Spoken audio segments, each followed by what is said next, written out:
Maratha आरक्षणासंदर्भातली curative petition supreme कोर्टात स्वीकारण्यात आल्याची माहिती मिळते आणि 24 तारखेला यावर सुनावणी सुद्धा होणार आहे। आपल्यासोबत प्रसाद लाडे, आपण त्यांच्याशी बातचीत करणार आहोत। किती मोठी प्रोग्रेस म्हणावी या सगळ्यांना? नाही, खऱ्या अर्थाने मी आज एक्सच्या माध्यमातून देखील ही माहिती दिली। उत्साहवर्धक असा आजचा दिवस आहे।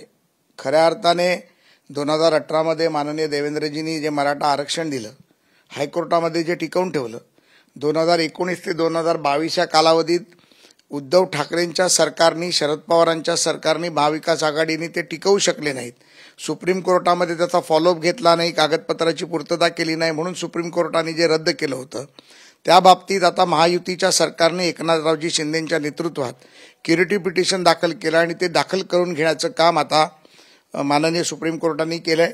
तर मी प्रथमतः माननीय सुप्रीम कोर्टाचा आभार मानतो की त्यांनी मराठा समाजाला न्याय देण्याची एक पाऊल पुढे जाण्यासाठी आम्हाला मार्ग मोकळा केलाय आणि 24 जानेवारीला या बाबतीतली सुनावणी होणार आहे। मला वाटतं की ह्या सुनावणीच्या माध्यमातून ज्या काही त्रुटी राहिल्या होत्या त्या त्रुटी पूर्ण करण्याचं काम महायुतीचं राज्यातलं सरकार करेल। माननीय देवेंद्रजी असतील, एकनाथरावजी असतील, दादा असतील, हे सर्व मिळून सरकार पूर्णपणे ताकदीने मराठा समाजाला आरक्षण देण्यासाठी प्रयत्न करतील आणि याच्या पुढे 100% आरक्षण जे खऱ्या अर्थाने मराठ्यांना 2018 मध्ये दिलं होतं ते मिळेल। बरं, आज जरांगे पाटलांची बीडमध्ये सभा झाली आणि बरीच गर्दी त्या सभेला होती, आपण सुद्धा पाहिलं असेल। आणि यामध्ये त्यांनी म्हटलं की 20 जानेवारीपासून मुंबईच्या आझाद मैदानावरती ते आंदोलन करणार आहेत। 3 कोटी मराठा बांधव येतील आणि सरकारने या सगळ्यांची व्यवस्था करून ठेवावी। आता माघार हटणार नाही, देव आडवा जरी आला तरी आम्ही माघार नाही हटणार। नाही, खऱ्या अर्थाने आज जर ती सभा पाहिली तर मराठा समाज एकत्र आला आहे, त्याचा देखील आनंद झाला।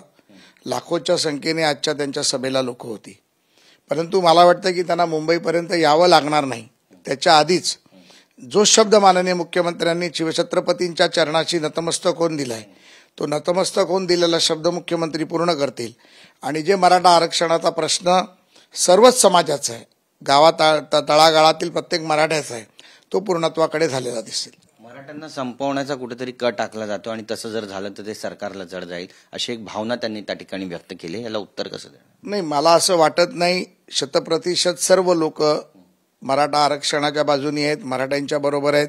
60% आमदार लोकप्रतिनिधी आज मराठा समाजाचे आहेत।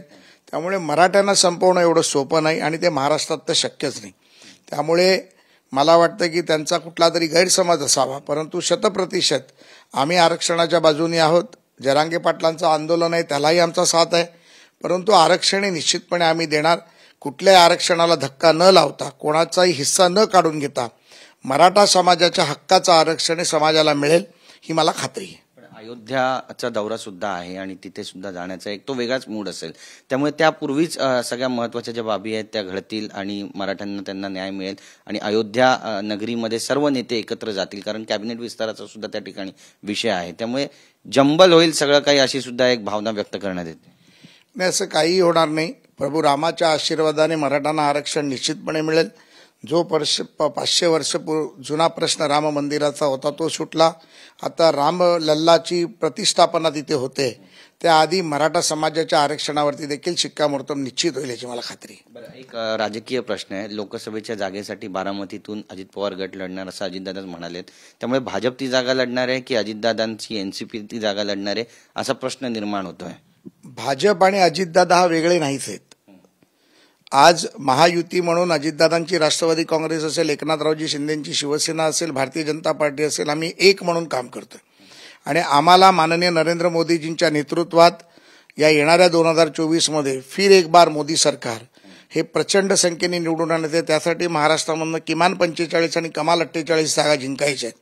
त्यामुळे आम्ही महायुती म्हणून लढणार आणि निश्चितपणे मला वाटतं की बारामतीची जागा ही जो उमेदवार आम्ही देऊ, किंबहुना जर अजितदादांनी उमेदवार दिला तर निश्चितपणे भाजपासहित शिवसेनेसहित सर्व लोक ताकदीने लढू आणि आमचा उमेदवार निश्चितपणे जिंकेल। धन्यवाद आमच्याशी बोलल्याबद्दल। तर प्रसाद लाड यांनी या ठिकाणी महत्त्वाचं वाक्य केलेलं आहे की रामलल्लाला जाण्यापूर्वीच मराठा आरक्षणाचा प्रश्न मार्गी लागेल, अशी इच्छा सुद्धा त्यांनी व्यक्त केलेली आणि विश्वासही व्यक्त केलेला आहे। नेमकं काय घडणार पाहणं महत्त्वाचं ठरेल। कॅमेरा पर्सन आदिलसह गिरीश गायकवाड, TV9 मराठी, मुंबई।